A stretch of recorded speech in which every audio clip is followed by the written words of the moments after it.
bonsoir et bienvenue. Vous regardez Sport le Mag. Merci à vous de nous retrouver pour ce rendez-vous avec le sport. Voici les titres que nous allons développer aujourd'hui. Le Maccabi qui remporte l'Euro League contre tous les pronostics. Les Bleus et Ors adjugent le trophée suprême face au grand Real Madrid. Un vrai miracle. Basket toujours, Indiana répond présent et gagne le premier match de la finale de la conférence Est face à Miami.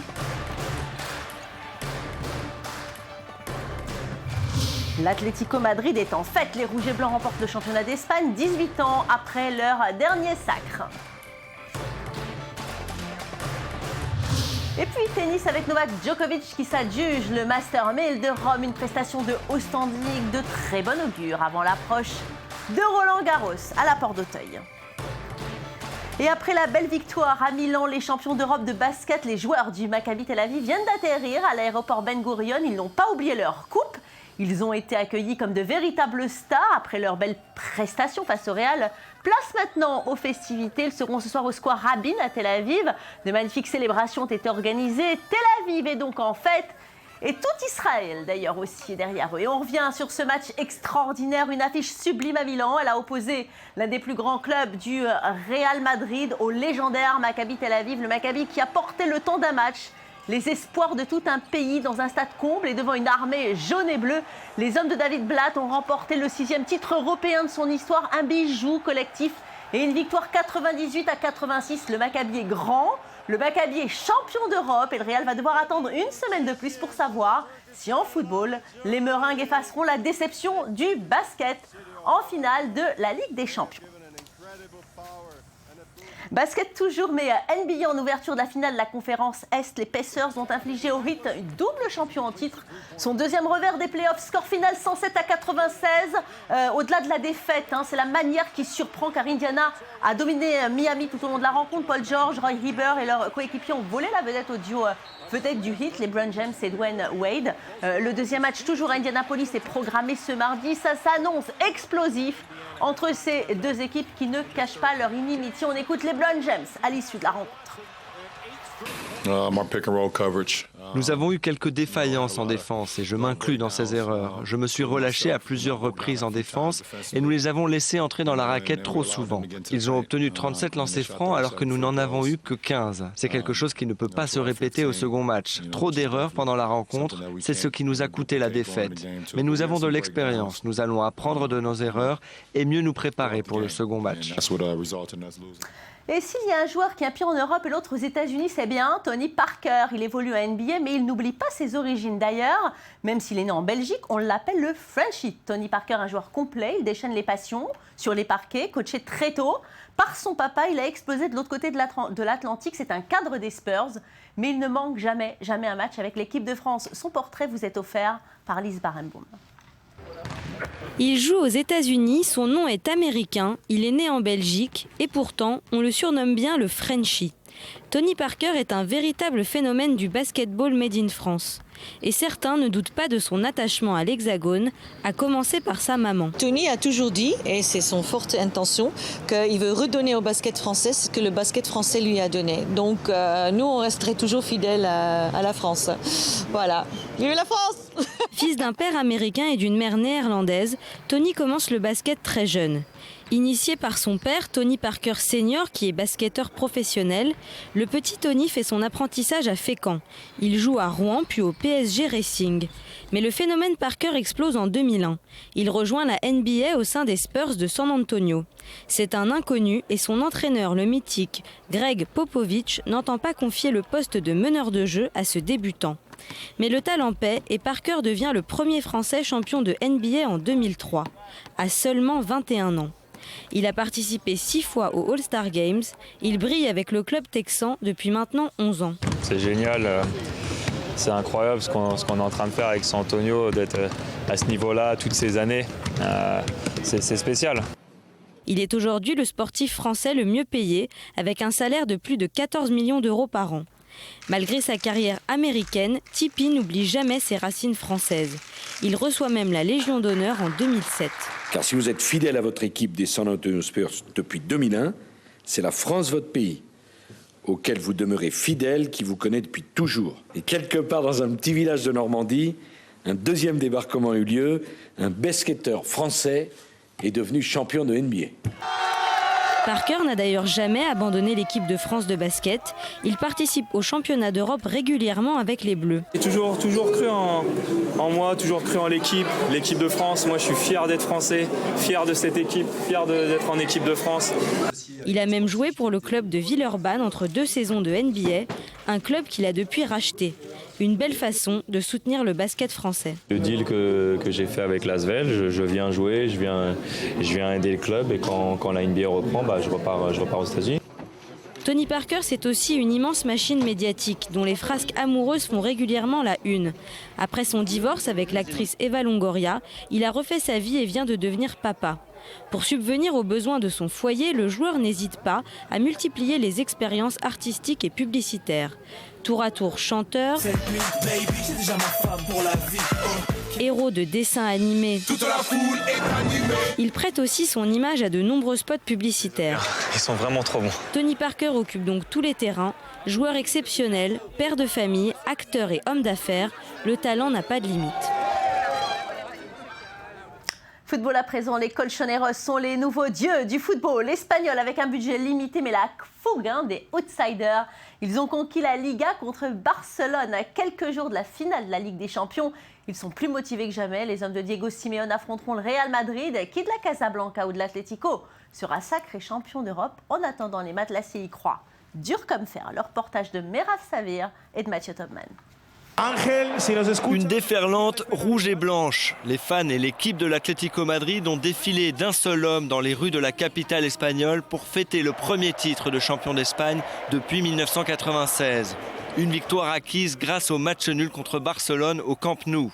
Même l'entraîneur de l'équipe, Diego Simeone, s'est prêté au jeu en dansant sur scène au rythme du tube Happy de Pharrell Williams.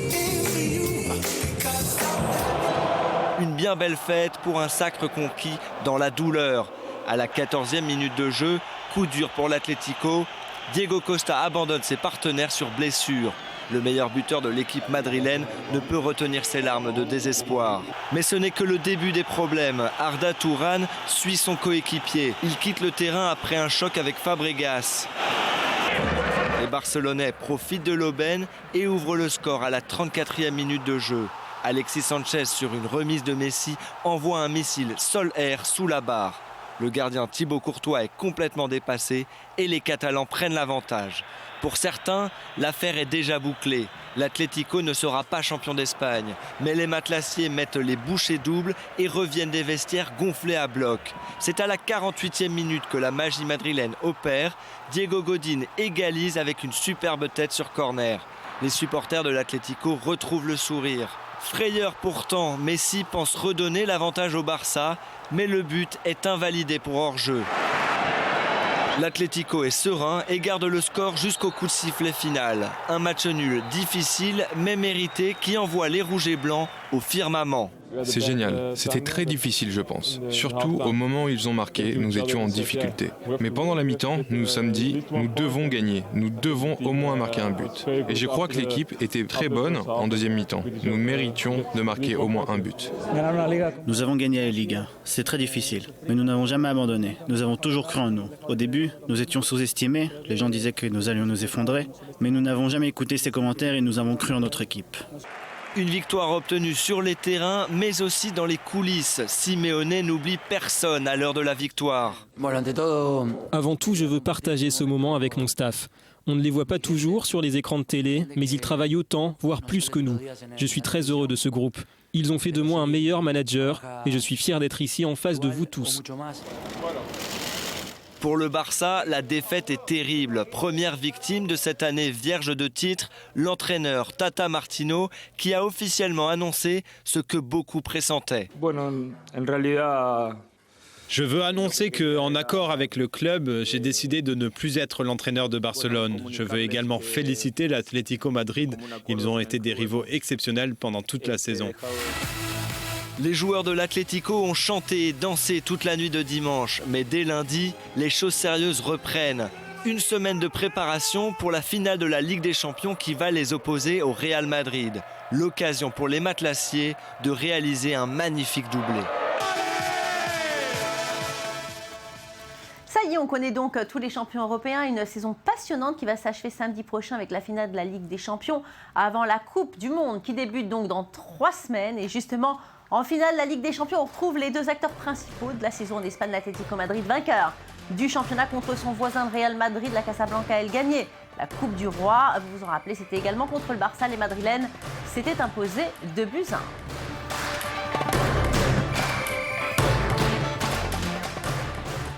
Football, toujours. Ce week-end a également vu la malédiction d'Arsenal prendre fin. Enfin, les Londoniens qui n'avaient pas remporté de trophée depuis 9 ans ont enfin pu garnir leur vitrine après une victoire 3-2 contre Hull City. Ils empochent la 11e Cup de leur histoire et égalisent ainsi le record de Manchester United. Un grand soulagement pour Arsène Wenger. Alors Arsenal est bien le seul rescapé de cette saison en Angleterre. On a assisté à une véritable razzia de Manchester City. Les Sky Blues signent un beau doublé, une victoire en Première Ligue avec 2 points d'avance sur Liverpool, mais aussi un succès en Première Ligue 3-1 contre Sunderland. C'était, rappelez-vous, le 2 mars dernier.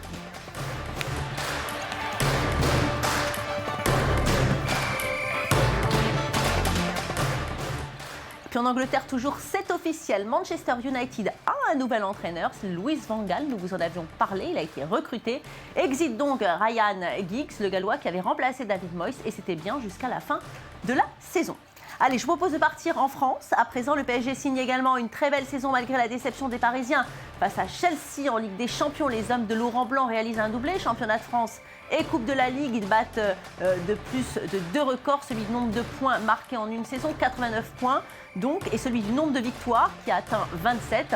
En Coupe de France, c'est le petit club breton de Guingamp qui l'emporte.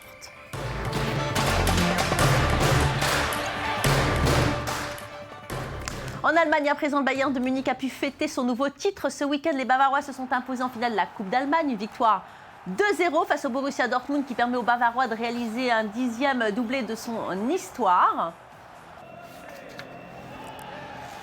Alors, vous le voyez, le Bayern n'a laissé aucune miette aux autres équipes allemandes et c'est Dortmund qui doit nourrir des regrets. Les Noirs et Jaunes sont double dauphin des Bavarois. Ils terminent 2e du championnat avec 19 points d'avance et ont perdu en finale de la Coupe.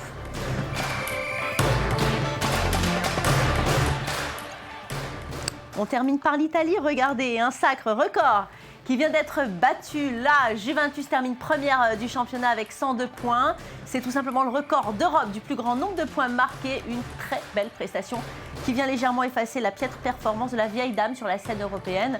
Pour ce qui est de la Coupe, Naples a battu la Fiorentina 3-1 en finale. Une rencontre qui malheureusement a été entachée par des affrontements entre supporters.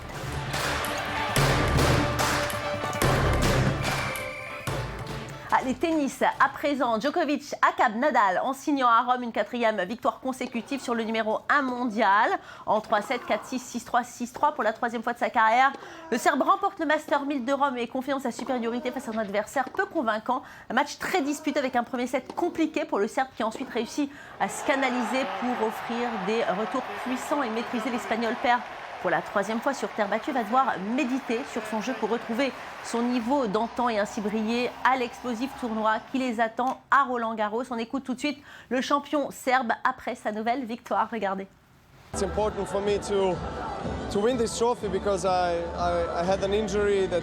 C'est important pour moi de gagner ce trophée. J'ai eu une blessure qui m'a malheureusement empêché de jouer à Madrid. Mais pouvoir gagner des matchs difficiles contre des grands joueurs et surtout contre Nadal sur terre battue, c'est quelque chose qui me donne beaucoup de confiance. Et si on partait en 2 roues maintenant, le talentueux Marc Marquez signe sa 5e victoire consécutive. Il arrive premier au Mans sur sa moto de la team Repsol Honda. L'Espagnol, pourtant parti en pole position, a dû se battre pour remonter ses adversaires les uns après les autres. Après un mauvais départ quand même, 2e position, Valentino Rossi suivi par Alvaro Bautista. Marquez est le champion du monde en titre, le plus jeune aligné, 5 victoires consécutives en moto GP. Puis on vient de l'apprendre, le décès de Jack Brabham.